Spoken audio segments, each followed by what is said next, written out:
Hello, this is Mike, NoStressMike.com. I'm trying to get back to basics. I know it seems like a lot of times there's a lot of things that happen to us, and we get this feeling of being overwhelmed. And there really is a simple answer to all these things that are happening. Us as individuals and us as we the people. And this is what I want to kind of go over, because if you don't understand the basics and you can't do the basics, there's no way you're going to get much done with the large picture. Okay, so what we're going to do is let me see if I can get this here all arranged here right. And yeah, there you go. Okay, I mentioned a lot, especially once I figured this all out. Back to basics again.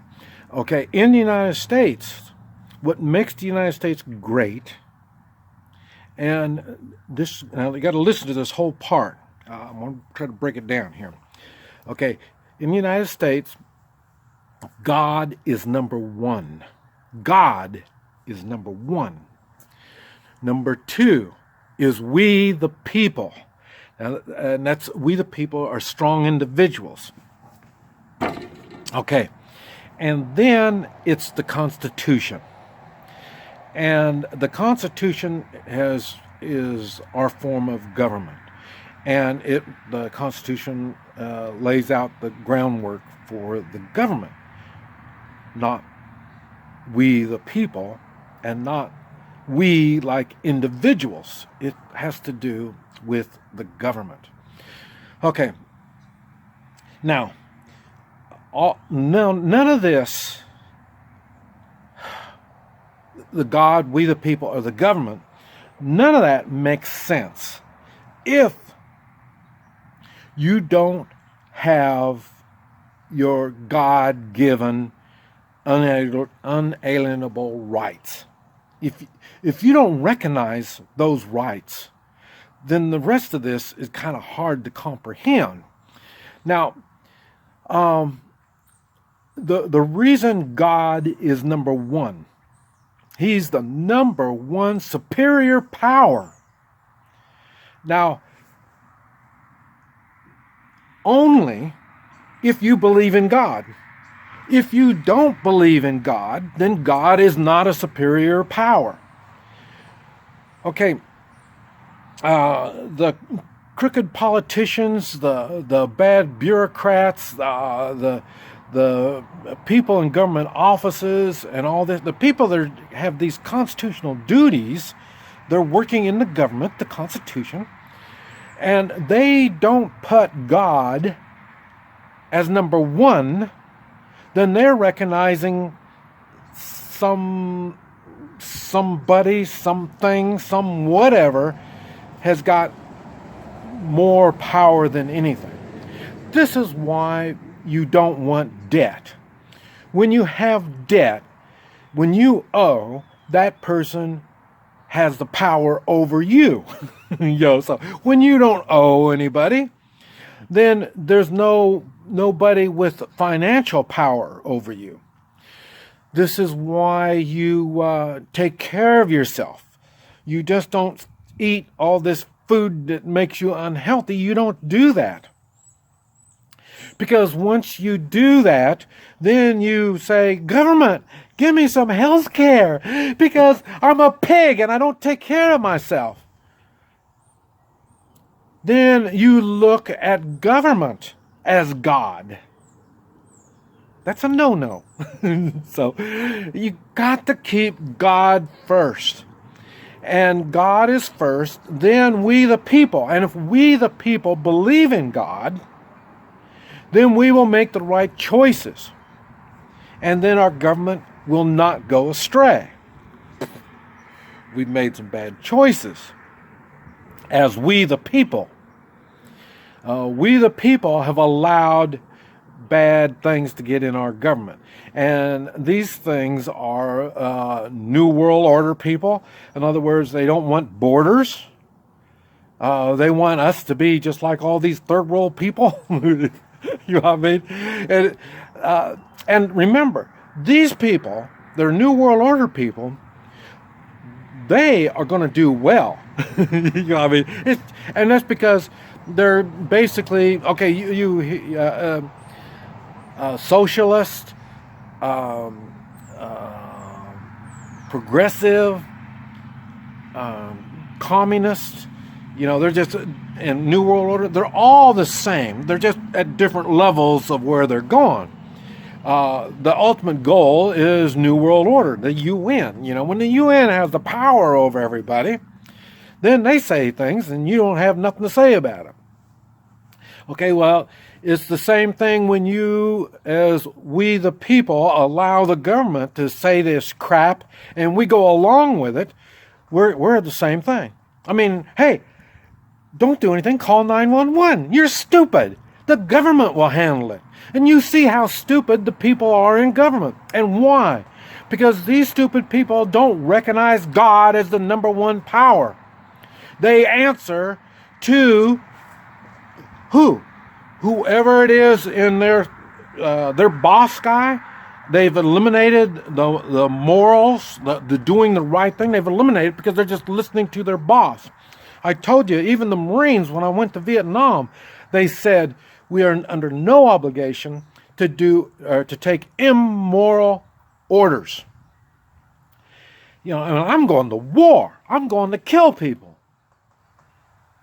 And still, I'm under no obligation to do immoral acts. If I do immoral acts, that falls on me. And that's what goes on in government. Not only federal, state, and local government. These people are doing immoral acts. They have forgotten that they are we the people. Except you are only one of we the people if you believe in God. If you don't, you're a slave to the system.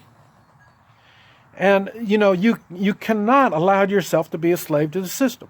One reason why I leave the country so much. I refuse to be a slave to the system. My God did not make me a victim. And I'm not going to be a victim to this government. I'm not even a victim of other governments. Even when the bandits stopped me on the road, I'm no victim. I've learned to take care of myself. Physically, I try to eat the proper food. I work out. I exercise. I may not exercise like everybody else, but I exercise with weapons. And that's because I can still do the moves I need to do what I got to do. Why? To protect my unalienable rights. You can give up your rights. When you give up your rights, you've given it up to the company you work for, the government, like I say, New World Order, the party. You're a communist. Give it up to the Communist Party. They're going to make the decisions for you. Kind of like what's going on with the Democrats now. They are working as a mob. And that's what happened. When you're a mob, you've given up your inalienable rights. Now, can you get these unalienable rights back again? I don't know. I'm going to have to think about it. I know what I've seen when I travel around the world. I talk to people. I see people. They've all given up their unalienable rights given by God. God gives it to everybody. It doesn't matter if they believe in God or they don't. It doesn't matter. But the thing is, if you don't believe in God, I don't know if you even understand what unalienable rights are. That's why I'm talking about it now. You not only you are held accountable for your own actions. Not only that, if you see people that are not God-fearing people, you will see their actions are different. The reason is their higher power is a different motivation thing. It could be, like I say, they're communists. It could be they go after money, maybe power. I don't know. Everybody's got their own thing. This is our own decision. We can give up our unalienable rights, and like I say, where I travel, they do. A lot of times they're young and they're taught to be stupid, and they're taught that they got to do what they're told and all this kind of stuff. Kind of like going to college. That's, you're really smarter when you get out of high school than when you go into college. I mean, when you're getting out of high school at 18, you're thinking. You go into college, you're just doing what you're told. And why? Because you're going after the diploma. The diploma is your God. You know what I mean? So there's what it is that motivates you determines if you have unalienable rights. And if you've given them up, or do you stand by them, you make them stronger? What is it that you do? This is what determines if you have these unalienable rights. This is where God is number one. Number two is we the people that believe that God gave us unalienable rights. And to keep these rights, we need to arm ourselves with knowledge and the abilities to be free. You've got to. And then, like I say, when you know and understand that, the Constitution is a simple set of rules. But you have to think. You have to think for yourself. Just Mike, NoStressMike.com.